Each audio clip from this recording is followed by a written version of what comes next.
تبارك الذي نزل الفرقان على عبده ليكون للعالمين نذيرا۔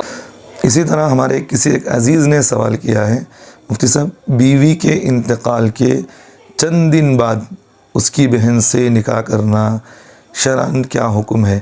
دیکھیں بھائی، بیوی کے انتقال کے بعد اس کی بہن سے نکاح کرنے کے سلسلے میں کوئی شریعت مطہرہ کے اندر وقت مقرر نہیں ہے کہ آپ اتنے سال کے بعد، اتنے دنوں کے بعد، اتنے مہینوں کے بعد آپ شادی کر سکتے ہیں۔ ایسا کوئی وقت مقررہ نہیں ہے۔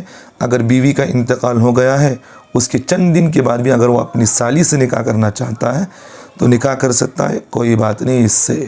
اور اس میں کوئی گھبرانے کی بات نہیں۔ لوگ جو ہے عجب الگ الگ طریقے سے کوئی اپنے انداز سے بتاتا ہے، کوئی بات نہیں، بیوی کا انتقال ہو گیا، چاہے وہ دفن کرنے کے بعد فوراً گھر کو آئے، تو اس میں وقت مقررہ کوئی طے نہیں ہے۔ انتقال ہو گئی، دفنا دیا، فوراً گھر کو آئے، اپنی بیوی کی بہن سے نکاح کرنا چاہے کریں، اس میں کوئی بات نہیں ہے اس میں۔